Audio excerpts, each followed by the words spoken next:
Olá, meus irmãos e minhas irmãs, que a paz de Cristo esteja com você que está me assistindo. No domingo passado, Jesus nos convidava à vigilância. Nesse domingo, o segundo domingo do Advento, a liturgia nos apresenta a figura de João Batista, nos convidando, nos chamando à conversão. É João quem vem à frente do Messias gritando: endireitai vossos caminhos, endireitai vossas vidas.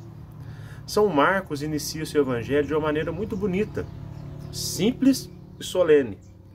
Início do Evangelho de Jesus Cristo, Filho de Deus. E logo nesse primeiro capítulo, São Marcos apresenta essa figura que pode parecer para a gente um pouco diferente, estranha, né? Vestia pele de camelo e comia gafanhotos. Mas se a gente for olhar bem, esses dois pontos de João que Marcos nos apresenta, tem uma ligação muito forte com o Antigo Testamento. A veste de camelo, por exemplo, era uma veste comum dos profetas, e a gente pode ver isso no livro de Zacarias, no capítulo 13, versículo 4. E o gafanhoto era um dos poucos insetos considerados puros, né, que um israelita podia comer. E a gente pode ver isso no livro de Levítico, no capítulo 11, versículo 22. Então, dessa forma, João nos aparece aí como um personagem fiel, né, ao Antigo Testamento, à Antiga Aliança. João pregava um batismo de conversão, porém era algo simbólico, vamos dizer assim, não tinha um caráter sacramental. O batismo de João deixava explícita a necessidade de mudança de vida, a necessidade de arrependimento. Mas ele mesmo vai dizer: virá alguém mais forte do que eu, que batizará com o Espírito Santo.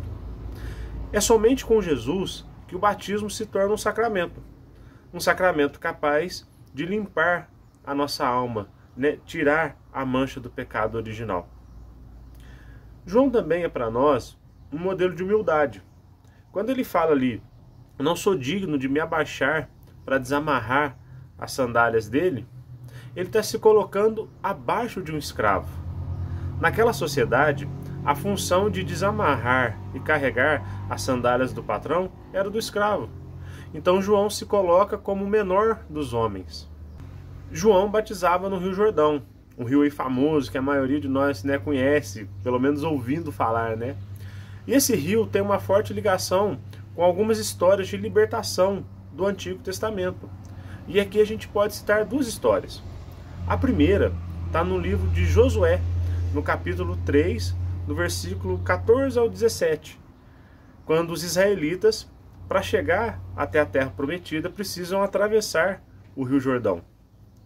E a segunda história está no segundo livro de Reis, no capítulo 5, mais especificamente ali no versículo 14, a gente vai ver que é no Rio Jordão que Eliseu cura o sírio Naamã.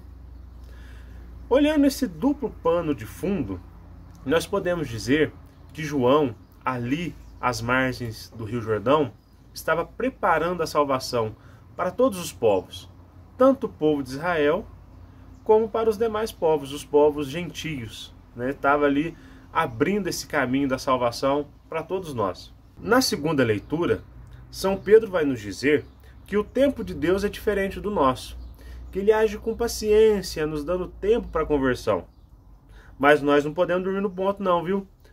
Lembra do evangelho do domingo passado? Que Jesus nos mandava ficar vigilantes, acordados? Então, São Pedro também vai retomar isso hoje. Ele vai nos dizer que a vinda do Senhor será uma surpresa, né? Jesus voltará como ladrão, ninguém sabe o dia nem a hora. Então, por isso, nós devemos nos empenhar para ter uma vida piedosa, uma vida santa.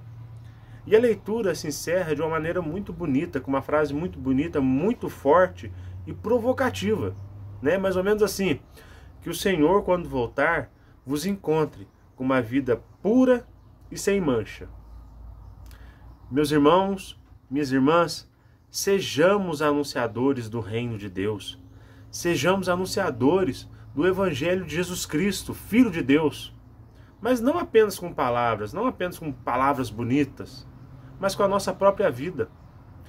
Como dizia São Francisco de Assis: por onde for, prega o Evangelho. Se necessário, use palavras. Que o Senhor nos abençoe, nos livre de todo mal e nos conduza à vida eterna. Amém.